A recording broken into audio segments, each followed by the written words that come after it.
Hello everyone, Owl here, and welcome back to Up All Night Rumination, Session 2.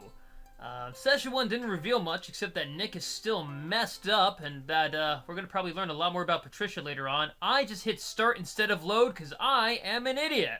There we go, Session 2. So, still not sure whether Nick is a vampiric thrall in this one, because I'm not sure which ending this is based off of. Maybe it's said in the game description, but I don't read those, generally speaking, because why? I'm also pretty good at context clues, and I don't want to spoil myself. No, seriously, my critical reading score was in the top 6% in the nation. It's the only thing I'm good at, unfortunately. Everything else I'm kind of complete shit at. But that's the one thing I can do. What am I talking about this? Let's get back into the vampiric therapy. Gods. Session 2.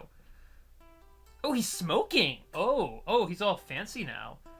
He was just as late for his second session as he was for the first one. He had a cigarette between his fingers when he walked in, and kept on smoking as if it never occurred to him to put it out. Also, I don't have an ashtray, so where would he put it? We can't make full use of the hour if you don't show up on time, Mr. Torres, and there's no smoking. I trailed off after getting a better look at him. There were dark circles under his eyes, and he looked far more like a shell of a person than he had a month ago when I first met him. Nick, are you alright? He turned his head toward me slowly, and the hollowness there left a heavy weight at the bottom of my stomach. It was an emptiness that could contain anything under the surface.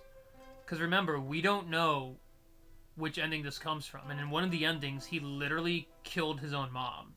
In the very bad ending, which I got, because I myself am bad. So if this is the Nick who's recovering from that, then he's really mad. But even without that, he still saw his two best friends die in a car accident, so even without the supernatural element, Nick still needs to be doing this. Whenever he had looked at me like that, there was always something terrible lurking there, waiting to come out. Richard again. Why the hell does he keep making me think of Richard? He hasn't even done anything. Sorry, Patricia, I've been having trouble sleeping. Nightmares. I breathed a small sigh of relief at his calm reply. See, nothing lurking there after all, at least. Nothing that would be directed at me, one would hope. The scent of cigarette smoke was filling the office, making me feel dizzy. Good lord, it's the wacky tobacco. The jazz cigarette. A spliff. You know what, this joke's already dead. Let's continue. Would you mind sharing them? He shuddered, looking for all the world like he preferred to discuss anything else. Then he let out a deep, resigned breath and took another drag. Fuck it. Not talking about it hasn't helped him. I'm sure talking about it can't be any worse. I think I gave someone advice like that once. Told her it's better not to be alone. Is that Casey? Pretty sure I murdered her. Yeah.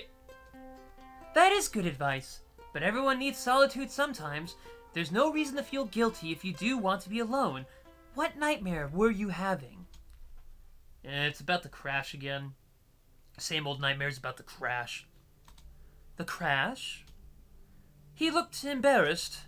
Wow, I guess I really didn't say anything last session. Huh. You told me you witnessed a death, but that was it. It was right before high school graduation. Just some dumb party with the football players. I was the quarterback. So I went. Well, I said I would go. He trailed off, shutting his eyes and holding them closed for a few seconds before opening them again. So there was a crash on the way there? Yeah. I was driving. Some deer darted into the middle of the road and I swerved like a fucking idiot. My two best friends were in the car and they didn't make it. I think Bree died right away, but Tyler... He swallowed hard. Offer him water, stay silent. No, give him a glass of water. Offer him water. Oh, am I not allowed to give him water? Let's try it again. You want some water? Is it crazy to feel I don't deserve it? Nobody deserves to have something like that happen to them. I filled up a small paper cup from the cooler next to my desk and handed it to him. No, I mean the water. I don't... Making yourself uncomfortable isn't a way to tackle a painful experience. Nobody deserves to go through that kind of needless punishment. He swallowed the water in one gulp, then stared thoughtfully down the little paper cup before emptying his cigarette ash into it. He kept moaning for hours. I was there, alive, but too messed up to move anywhere, and he just died in front of me. For hours. He was so far gone he couldn't even give me any last words. Just that horrible sound. It's the 7th anniversary of their deaths next week. I think that's why I've been having these nightmares. The time of year of a trauma like that can be hard. How do you cope? Work, mostly. I can get really caught up in it. It's hard to feel upset when I'm busy. What do you do? Oh, I'm a freelancer. I've been doing some research for a side project, too. Freelancer? I let the question hang in the air. He shifted around then shrugged. Freelancer? Is that code for being a vampiric slave, Nick? I'm onto you, man. He's a human slave, but I'm still gonna throw some garlic at him just to add insult to injury. You know, odd jobs, whatever pays the bills. Help some lady fix her roof the other week, did some delivery stuff, you know, those kinds of things. By the worn state of his clothes, I could believe it. Whatever it was he did, it didn't bring much in terms of income. And tell me more about this hobby. Oh, it's genealogy stuff. Nothing too exciting. Sometimes you still have to look through stacks of paper for information, you know, in a library. That's pretty crazy, you know? It makes me feel like I'm in the 80s or something. The other day I had to go picking through old newspaper slides using some dusty projector. You mean the microfilm, Nick? Just saying, it has... Never mind. You know what? Semantics. Well, that would take up time, going through things like that the old-fashioned way. Maybe you should offer to scan them? Nah, they don't have the funds for a decent scanner. Or I probably would. The damn place is only open a few hours a day as it is. I mean, who the fuck goes to the library anymore? I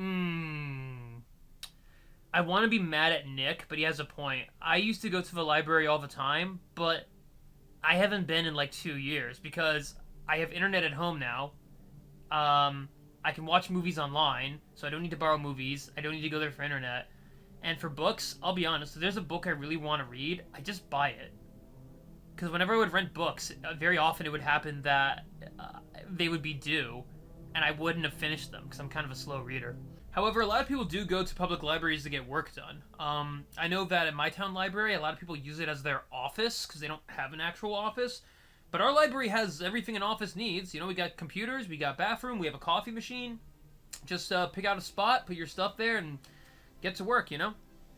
That's too bad. Yeah, it's funny. I never imagined myself being the kind of guy who'd go complaining about a library not being open long enough. I never spent time at the library in high school. Yeah, same. My high school library was kind of meh. We all change. That seemed to upset him. He went quiet and stared off at a spot above my head. I let the silence hang between us, heavy and suffocating. I think that's the worst part. That I can feel myself changing, but they'll always be the same. They'll always be 18. I thought of Katie then, high school graduation cap covered in rhinestones and glistening in the early summer sunlight. The way she had been then, teetering on the edge of adulthood. It had made me want to laugh and burst into tears all at once. But, here I am. I can barely recognize myself as the same person, except I have those damn memories. Sometimes I feel like they aren't even mine, but they're just stuck in there from a different head, a different life. Dissociation is common in cases of post-traumatic stress disorder. It's normal to feel that way. It's not normal at all. We were talking about coping strategies. Is there a person close to you that you can go to for help? Nick rolled his eyes. I travel a lot, so no, not really. My mom likes to call me to check in. She gets worried, but it just makes me think of everything and... no. So is his mom alive in this timeline, or is he just covering? Because she definitely didn't survive our timeline. He hesitated for a moment. Well, there's this one girl. We just started talking, so maybe her. But I don't know her that well yet.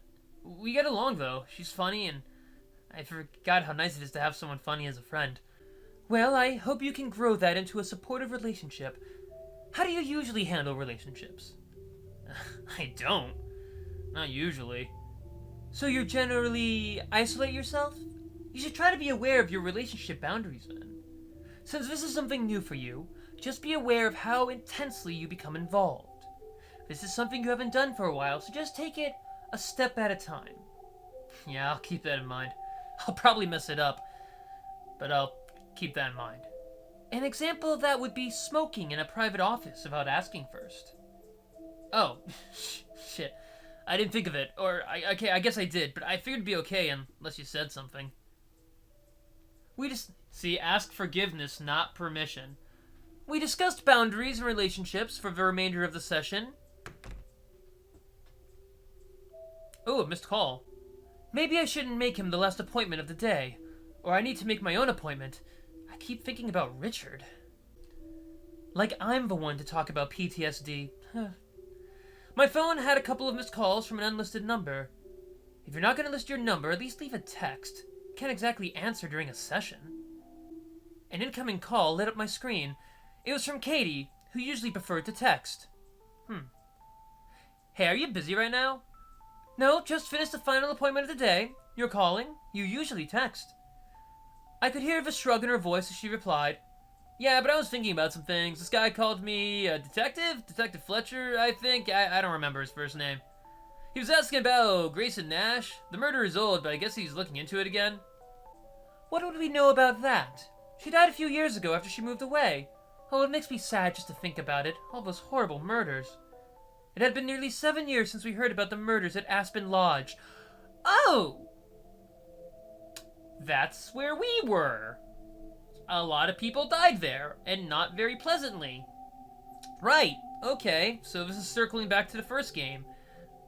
The general consensus was that the owner of the property had slaughtered the entire Nash family, including their teenage daughter Grayson, then fled. We had known the Nash family before they moved away, but had heard next to nothing from them since. Katie had tried to call and write letters for a while back then, but nobody ever called her back. I had read about their deaths just like everyone else. I could tell the detective about slumber parties and summer barbecues before they moved, but that was about it. I believe we killed the daughter. The parents were killed by our vampiric overlord. At least in my timeline. Obviously, there's different endings, so that may not be the case this time. But Nick, yeah, he's involved. Yeah, that's what I told him, but he kept insisting I must know something. I think he's just desperate for some kind of new lead, and out of everyone alive, we knew her best. There was silence on the line, then Katie took a shuddering breath. I really can't believe she didn't make any of her friends. She was my best friend until she moved away. She really was a wonderful girl. I guess Kanti and Greg closed themselves off too. Did I tell you I ran into her a month before it happened? If only she hadn't gone up there that weekend. Maybe she was trying to work things out with Greg. Yeah, I think that's kind of what he's looking for. Details like that. He might try to give you a call. He's pretty nosy. I don't know what he wants out of me, but I don't think he can get it.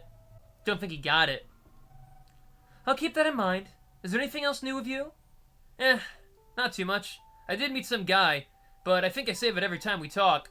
Oh, Nick, are you dating Katie? Nick's dating Katie. Just calling that right now. I laughed at that. Haha. Yes, she did always seem to have some new man on her arm. Well, you could tell me about him if he outlasts 4 weeks. How about that? Very funny. It's a deal. I guess that's usually the cutoff, huh? Oh, Mom. Her voice had shifted into a tone that I knew very well. She wanted something from me. Yes? Any chance you want to go get sushi this Saturday? I really do spoil you, don't I? Only 'cause I'm the best. Bam, bam. And even though she wasn't there, I knew she winked at me when she said it. Session 3! Alright, so that's Session 2. The plot is slowly thickening. Pretty sure Nick is dating Katie. We now are confirmed that our friend from the previous game and her entire family were murdered. So that still happened. That happened in both timelines. And while the detective probably hasn't figured it out yet, our new patient is either the murderer or he knows the murderer. Because the vampire guy, we definitely met him and knew him pretty well. Can't remember his name. So that was Session 2. Thank you for watching. If you liked what you saw, please like, share, and subscribe. If you didn't like what you saw, please like, share, and subscribe anyway. I'll catch you guys in the next vid. So have a good one, guys. Mwah!